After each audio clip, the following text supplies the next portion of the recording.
देख रहे आप सभी दर्शकों का बहुत बहुत स्वागत है। मैं हूं आपके साथ रमनदीप कौर। इस वक्त की बड़ी खबर आ रही है यूपीपुर से। क्या है पूरा मामला, देखने के लिए बने रहिए हमारे। जन्माष्टमी को धूमधाम से मनाने के लिए प्रयागराज के इस्कॉन मंदिर में तैयारी पूरी कर ली गई है और ऐसे में जहां अब भगवान के लिए जहां वृंदावन से 1.5 लाख रुपए के वस्त्र आए हैं और भगवान के भव्य तरीके से राधे कृष्ण की सजाया जाएगा और आज यहां पर भक्तों की भीड़ होगी। करीब 20 से 25 हज़ार भक्त यहां आ जाएंगे और पूजा दर्शन करेंगे। साथ ही श्रृंगार के लिए बम्बई से ज्वेलरी भी मंगाई गई है जो कि नगों की ज्वेलरी है और इसकी पूरी तैयारी कर ली है। और पूरे मामले पर क्या कुछ कहना है मंदिर के सदस्य आचार्य अजय दास जी का, आइए दिखाते हैं। जहां जन्माष्टमी का पर्व आज रात से शुरू हो जाएगा, जिसके लेकर पूरी तरह से इस्कॉन मंदिर में तैयारी शुरू हो गई है। ठाकुर जी का भव्य श्रृंगार होगा और साथ में राधा कृष्ण की प्रतिमा को यहाँ पूरी तरह मूर्तियों को सजाया जाएगा और यहाँ पर पूरी तैयारी की गई है। आपको बता रहे तैयारी ज़ोरों से चल रही है। यहाँ भक्त भी हैं और हमारे साथ मंदिर कमेटी के जो देख रेख करते हैं, हम उनसे बात करेंगे। इस बार किस तरह से ठाकुर जी के लिए भव्य श्रृंगार होगा, किस तरह की व्यवस्थाएं होंगी, क्या पूरी चीज़ है। ठाकुर जी श्रृंगार इस बार वृंदावन साइड से कराया जाएगा और कलकत्ता से फूल बनाएगा, उसकी माला बनेगी और जो ज्वेलरी है वो बॉम्बे से आई हुई है। और शाम का जो प्रोग्राम है, रात में अभिषेक होगा। लगभग 108 कलशों से चांदी के कलशों अभिषेक किया जाएगा और फिर प्रसाद वितरण होगा। इस बार वृंदावन से कहा जा रहा है भव्य श्रृंगार के लिए ड्रेसेस आई हैं। उस ड्रेस में क्या खास है, उसकी क्या लागत है? वो लगभग 1,75,000 की पड़ी फर्स्ट डे की। सेकंड डे की 1.5 लाख की है। वो जरदोजी वर्क से और स्टोन से पूरा कढ़ाई की गई है। तो इसमें जो श्रृंगार होगा इस बार कितने श्रद्धालु आ रहे हैं? क्योंकि पहली बात कोविड था तो कोविड में उस तरह से नहीं हो पाया, मगर इस बार कितने श्रद्धालुओं की संभावना? 25-30 से ऊपर भी हो सकता है। तो इस बार जो ठाकुर जी का श्रृंगार होगा और राधा कृष्ण का जो श्रृंगार होगा उसमें कितनी भव्यता होगी, किस तरह से होगा इस पूरा नज़ारा? वो तो परसों कल देखने में पता चलेगा। उसका भगवान के श्रृंगार का बड़ा हम नहीं कर सकते हमारी। आज रात में जो है इसकी शुरुआत पूरी तरह से शुरुआत हो जाएगी। कल इस्कॉन में मंदिर में जन्माष्टमी का पर्व बहुत धूमधाम से पूरी तरह से भव्यता के साथ मनाया जाएगा और श्रद्धालु लोग बहुत खुश हैं। सुबह से कीर्तन वगैरह चालू हो जाएगा और रात 12 साढ़े 12 बजे तक पूरा इसे चलेगा। पूरा दिन का रूटीन पूरे और यहाँ भक्त भी हम उनसे बात करेंगे। आप लोग मंदिर में आए हैं, तैयारियाँ होंगी आज किस तरह से होगी और कितना ख़ास होगा आज ये? यहाँ पे हम काफ़ी वर्षों से आ रहे हैं और यहाँ पे बहुत ही अच्छा भगवान का जन्मदिन मनाया जाता है और हम सभी कल भी प्रसाद लेने आएंगे और दर्शन करेंगे भगवान का। और लोग भी बात करेंगे। आप लोग आई हैं, भगवान की तैयारी हो रही, कल जन्माष्टमी का पर्व, कितना उत्साहित है? बहुत अधिक उत्साहित हैं। सनातन धर्म के प्रति बहुत अधिक आस्था हमारी है, इसलिए हम आए हैं भगवान के दर्शन करने के लिए। हर साल इससे ज़्यादा अच्छे से मनाते रहें। इस बार भी भव्यता के साथ इस्कॉन मंदिर में जन्माष्टमी का पर्व मनाया जाएगा और भक्तगण यहाँ मौजूद होंगे और भगवान के दर्शन करेंगे, पूजा अर्चना करेंगे और प्रसाद ग्रहण करेंगे। ये सैयद मोहम्मद आमिर, प्रयागराज। पर फिर शुआर्ट्स के कुलपति आरबी लाल समेत 7 अन्य लोगों पर धर्म परिवर्तन कराने का एक ताज़ा मामला सामने आया है, जिसमें कुलपति के भाई विनोद बी लाल भी शामिल हैं। संस्था की ही पूर्व महिला कर्मचारी ने धर्म परिवर्तन समेत अन्य आरोपों में घूरपुर थाने में रिपोर्ट दर्ज कराई है और महिला ने पुलिस को बताया है कि 2020 में बीमारी के चलते उसके पति का निधन हो गया था। आरोप है कि लाल बंधुओं की लापरवाही के कारण इलाज न करवाने की वजह से पति की हुई थी मौत। इसके बाद उस पर अन्य लोगों पर भी धर्म परिवर्तन कराने का दबाव बनाया गया। नैनी स्थित Sam Higginbottom university of agriculture technology and science SHUATS के कुलपति हैं आरबी लाल। आरोप है कि आरबी लाल ने महिला को स्कूल में नौकरी और रहने के लिए घर और बच्चों की शिक्षा का लालच देकर धर्मांतरण करा दिया। उसके पति बच्चों सहित यूसुफ दरबार लाया गया और यहाँ आरबी लाल विनोद बी लाल के कहने पर पुनः धर्म परिवर्तन किया गया। आरबी लाल के ऊपर इससे पहले भी धर्मांतरण कई आरोप लग चुके हैं। बहुचर्चित फतेहपुर धर्मांतरण मामले में भी आरबी लाल सहित शुआर्ट्स के कई पदाधिकारी के ऊपर आरोप लगे हैं। नूपुर पुलिस ने मामला दर्ज कर जांच में जुट गई है, लेकिन इतना भी तय है कि आरबी लाल की मुश्किलें कम होने का नाम नहीं ले रही है। लगातार उन पर एक के बाद एक मुकदमे पंजीकृत हो रहे हैं। काफ़ी गंभीर है धर्मांतरण जैसे आरोपों से यशु दरबार पहले भी सुर्खियों में रहा है। तो वहीं दूसरी तरफ एसटीएफ ने शुआर्ट्स में पैसे की अनियमितता मामले में जहां आरबी लाल विनोद बी लाल व प्रोफेसर इम्तियाज समेत अन्य लोगों पर भी एफआईआर दर्ज कराई थी और जिसमें से 2 लोगों को जेल भी भेज दिया था। अब सरकार धर्मांतरण के सख्त खिलाफ है और ऐसे में सख्त कार्रवाई की बात सीएम योगी आदित्यनाथ ने कही थी। तो वहीं दूसरी तरफ शुआर्ट्स से धर्मांतरण का खेल जारी है। क्या लगातार शुआर्ट्स के कुलपति आरबी लाल यूपी सरकार को चुनौती दे रहे हैं और धर्मांतरण का खेल जारी रखे हैं? ये भी अपने आप में एक बड़ा सवाल है। अब देखना होगा कि इस पर आगे किस तरह की कार्रवाई होती है और क्या कुछ कहना है पीड़ित महिला का। आइए दिखाते हैं। पहले मैं मुसलमान थी, इन्होंने नौकरी के लालच में मुझे बुलाया था और मुझे मेरे आदमी को जॉब के रखे थे। कौन? दिए थे विनोद लाल, आरबी लाल। इन्होंने जॉब कराया था, दिए थे। फिर उसके बाद इन्होंने मेरा पूरे तरीके से शोषण करते थे वहाँ पे और 7,000 रुपये सैलरी देते थे और काम करवाते थे। स्कूल में भी काम करवाते थे, वो करते थे। फिर मेरा आदमी 2020 में ख़त्म हो गए। इन्होंने मुझे बहुत टॉर्चर किया उनके ख़त्म होने के बाद और अपने घर पे देर रात तक से रोकते थे। अपना भी पर्सनल काम भी करवाते थे वहाँ पे और मेरे बच्चे लोग का पढ़ाई लिखाई सब कुछ ख़त्म कर दिया बिना नोटिस का और बिना परमिशन का, बिना लेटर का हमको वहाँ से कर दिया। मेरे आदमी के मरने के बाद जॉब से हटा दिए। उसके पहले क्या कहते थे? उसके पहले बहुत वादा किए थे, तुम्हारे बच्चे को देखभाल करूँगा, पूरा खर्चा उठाऊँगा मैं और कहीं जाने की ज़रूरत नहीं है, मैं सारा सब कुछ करूँगा। तो यही लालच दे के मेरी आत्मा से, मेरे शरीर से बहुत शोषण किए। देर रात तक घर पे बुलाते थे, रोते थे, मेरे बच्चे बिलखते थे, रोते गाते थे और कोई सुनवाई नहीं होती थी। मैं बिल्कुल अकेली था। अब आपको क्यों निकाल दिए? बस इसलिए निकाल दी उनकी बात है। वो कहें हिंदू आपको धर्मात्म वो करना पड़ेगा, अपसेट करना पड़ेगा। अच्छा, लोगों को लेके आना पड़ेगा। हाँ, तो हमने उसमें नहीं तैयार हुए। तीनों ने ज़बरदस्ती करने की कोशिश की तो मैं वहाँ से उन्होंने हमको इस तरीके से हटा दिया, निकाल दिया।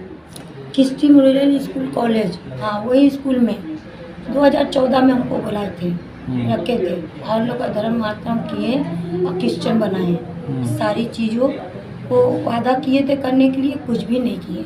मुझे अंधेरे में रख के मेरा शोषण करते थे। स्कूल में भी काम करवाते थे और बाकी का घर पे भी बुला के देर रात को रखते थे। अब आपको हर जगह से निकाल दिए? हाँ, हर तरीके से मुझे बर्बाद करके इस तरीके से निकाल दिया। अब मैं कहाँ जाऊँ, मैं तीनों बच्चे को लेके। ये लोग क्या करते हैं स्वास्थ्य में? स्वास्थ्य में तो बहुत कुछ करते हैं और सारी चीज़ों को मेरा आदमी भी जानता था। बहुत पर्सनल काम इन लोग का जानता था और इस चीज़ों को अच्छे से जानते थे। उनको भी धमका के रखते थे। मुंह नहीं खोलना, मेरे खिलाफ जाना नहीं तो यही क्या ख़त्म करना। अब मुझे भी डरवाते थे। अच्छा। उनके जितने लोग हैं वहाँ पे रहते हैं, काम करते हैं, सारे लोग फला आदमी लोग हैं, वो सारे उनके दाहिने हाथ में मिले हुए हैं। सब उनको बुरी निगाह से, बुरे तरीके से गाली बकना, रात के समय टॉर्चर करना, जो समझ में आता है वो करते थे उल्टा सीधा। और मैं जब बोलती थी तो मुंह बंद करने को कहा, चुप रहो, तुम्हारे बच्चों का भविष्य, पढ़ाई लिखाई करेंगे, सब करेंगे। सारा वादा किए थे, उनको मरने के बाद भी वादा किए, कुछ निगाह नहीं। अब इस समय हमको उठा के बच्चन को निकाल दिए, मुझे निकाल दिए। मैं कहाँ जाऊँ, किसके पास जाऊँ? ठीक। हापुड़ में हुई अधिवक्ताओं पर लाठीचार्ज मामले में जहां इलाहाबाद हाई कोर्ट ने स्वतः संज्ञान लिया था, ऐसे में जहां कोर्ट के आदेश पर एफआईआर पुलिस के खिलाफ तो दर्ज हो गई है, तो वहीं अब Allahabad high court bar association के अध्यक्ष अशोक सिंह ने देर शाम प्रेस वार्ता बुलाई और साथ ही पत्रकारों से बात करते हुए कहा कि हाई कोर्ट ने जिस तरह से स्वतः संज्ञान लिया था इस मामले में, तो बार एसोसिएशन के द्वारा पक्ष रखा गया और इसमें पक्ष रखने के साथ मांग की गई थी कि इसमें जुडिशली भी शामिल हो और जिसके बाद जांच कम जांच हो, जिसको हाई कोर्ट ने मान लिया है। और साथ ही हमारे पक्ष रखने पर एफआईआर भी कोर्ट के आदेश पर हुई है और हम हापुड़ बार एसोसिएशन के साथ हैं। और क्या कुछ कहा है इस पूरे मामले पर प्रेस वार्ता करते हुए, आइए दिखाते हैं। एफआईआर हो गई है हापुड़ की घटना को लेकर के, क्या कहेंगे? बार का क्या कुछ है इस पर पक्ष है? ये माननीय उच्च न्यायालय ने के चीफ जस्टिस ने सो मोटो PIL ट्रीट किया, जिसमें हाई कोर्ट बार एसोसिएशन ने बहस किया। FIR जो हुई है उस PIL में जो ऑर्डर है उसके तहत हुई है। उसमें SIT का जो गठन हुआ था, हमारा विरोध ये था कि उसमें केवल पुलिस अधिकारी और प्रशासनिक अधिकारी थे। तो मेरा पक्ष ये था माननीय न्यायालय में कि उसमें एक पूर्व जज होना चाहिए, जिसको माननीय न्यायालय ने उसको मान लिया और एक पूर्व जज को SIT में रखा। दूसरा ये था कि हमारे अधिवक्ताओं पर एकतरफा कार्रवाई हो रही, जिस पर माननीय न्यायालय ने SIT की जो नई टीम गठित किया उसमें बंद लिफाफे में जो रिपोर्ट आएगी 15 तारीख को, तब तक अधिवक्ताओं पर कोई कार्रवाई नहीं होगी, यह भी आदेश है। और यह आदेश था, हम लोगों का जो मानना था कि हमारी FIR नहीं हो रही, लेकिन पुलिस की FIR हमारे अधिवक्ताओं पर एकतरफा थी। माननीय न्यायालय ने SP हापुड़ को आदेशित किया कि अधिवक्ताओं की जो एप्लीकेशन है उस पर FIR लाज हो और विवेचना हो। आज पहली उस ऑर्डर के कंप्लायंस में SP हापुड़ ने हमारे अधिवक्ताओं की FIR लाज कर ली है। 15 तारीख को जो रिपोर्ट आएगी उस पर जो अन्य बातें रह गई या जो हम देखने के बाद रिपोर्ट हम लोग समझेंगे, उसका और विरोध करेंगे, उसका माननीय न्यायालय में पक्ष रखेंगे। हापुड़ बार एसोसिएशन के साथ हाई कोर्ट बार एसोसिएशन है, रहेगी, और जब तक हमारी मांगें पूरी नहीं होंगी हम हापुड़ बार एसोसिएशन के साथ हैं और माननीय न्यायालय में PIL पर बहस करेंगे। हम हापुड़ बार एसोसिएशन का एक पत्र भी आया है, जिसमें अध्यक्ष महासचिव हाई कोर्ट बार एसोसिएशन से को प्रेषित है और इसमें यह कहा गया है कि हमें माननीय मुख्य न्यायमूर्ति से मिलने का कल समय निर्धारित करा दें। हमने माननीय मुख्य न्यायमूर्ति से बात की है और ये इनको मिलने का समय कल निर्धारित है। कितने बजे के आसपास? अभी इस पे कल जब वो लोग आ जाएंगे, क्योंकि उनका ये पत्र है कि हमें मिलवाया जाए, तो हमने बात की है, जो भी जब वो आएंगे तो उनसे मिलने का समय निर्धारित कराएंगे। क्या बातें रखी जाएंगी मुलाकात के? अभी जो भी बातें हापुड़ बार एसोसिएशन कहेंगी या उनका प्रतिनिधि मंडल जो इसमें आया है पत्र में, जो आएंगे, जो और बातें उनकी होंगी, वो सब बातें रखी जाएंगी। और हम हापुड़ बार एसोसिएशन के साथ हैं। अधिवक्ताओं का उत्पीड़न, अधिवक्ताओं के साथ जिस तरह से लाठीचार्ज हुई है, हम उसके सख्त खिलाफ हैं और माननीय उच्च न्यायालय के माननीय मुख्य न्यायमूर्ति से PIL में जो और बातें हैं वो रखेंगे और उसको मजबूती से अपने अधिवक्ताओं का जो भी उत्पीड़न है उसको समाप्त कराने की हर संभव कोशिश होगी। हाई कोर्ट बार एसोसिएशन उनके साथ है। दोषियों के विरुद्ध कार्रवाई, दोषियों की, जिन लोगों ने इस तरह की घटना घटाई है, हम लोग उनके खिलाफ कार्रवाई करवाएंगे। CJ साहब ने मिलने का टाइम दे दिया? CJ साहब जब ये लोग आ जाएंगे, मैं चीफ जस्टिस साहब से इन्हें मिलवाऊंगा।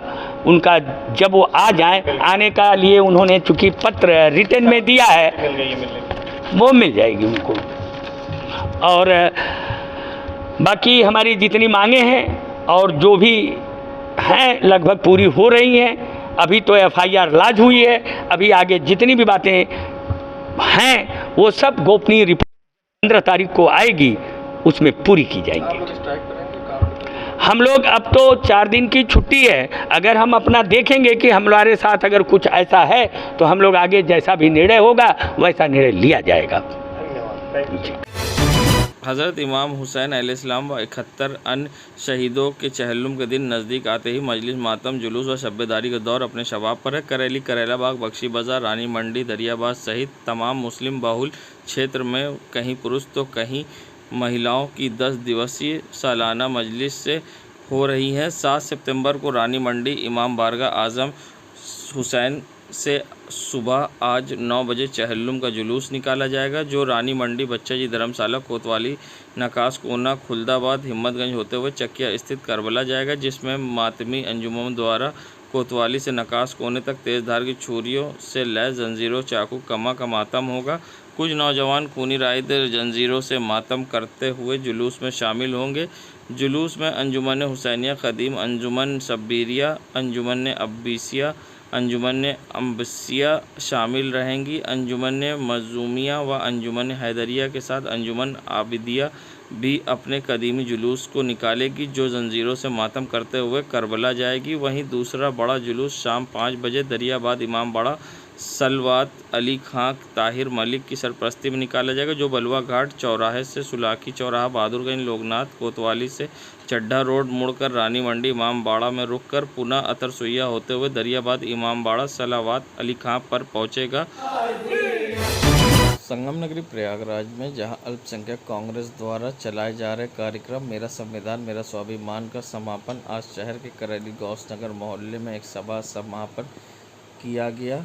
मुख्य अतिथि के तौर पर मौजूद शहर अध्यक्ष अरशद अली ने कहा कि भाजपा सरकार के सारा मोर्चा विफल साबित हुआ और देश तरह तरह के षड्यंत्र करके सत्ता में बनी रहना चाहती है। इस देश में महापुरुषों द्वारा दिया गया संविधान को बदलने की कोशिश हो रही है।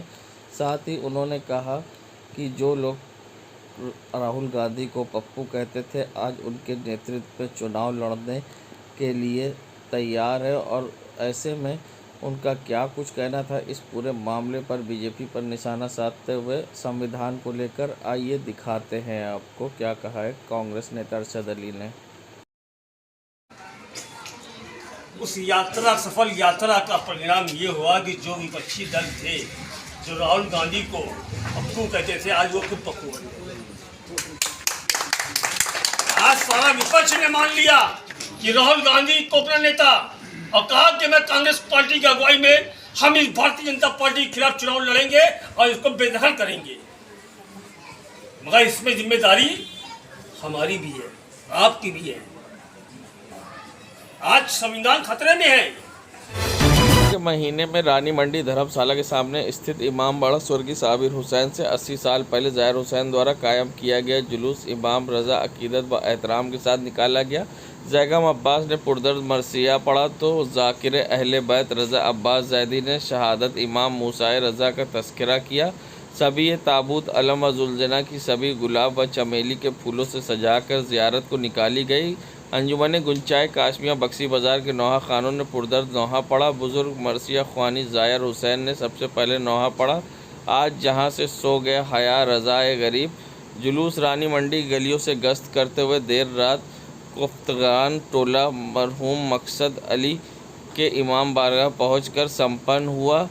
जुलूस में ज़ाहिर हुसैन, एजाज हुसैन, मंजर कर्रार, गौहर काज़मी, वकार हुसैन काजिम, सैयद मोहम्मद अस्करी जरगाम आदि शामिल रहे। वहीं करैली की मस्जिद में खतीजाए स्थित इमाम रज़ा हसन अमीर की ओर से आयोजित शहादत की शब में मजलिस को मौलाना ज़ाहिर हुसैन नकवी ने खिताब किया। ताबूत व अलम की ज़ियारत के साथ अंजुमन गुंचाए कासमिया बक्सी बाज़ार ने नौहा और मातम का नजराना पेश किया। चक ज़ीरो रोड स्थित इमाम डिप्टी जाहिद हुसैन से गुंजाए अशरफ चक की ओर से जुलूस निकाला गया, जिसमें सैकड़ों हुसैन के चाहने वाले मजलिस में शामिल हुए और मातम किया। देश दुनिया की खबरों के लिए world media times news channel को सब्सक्राइब करें।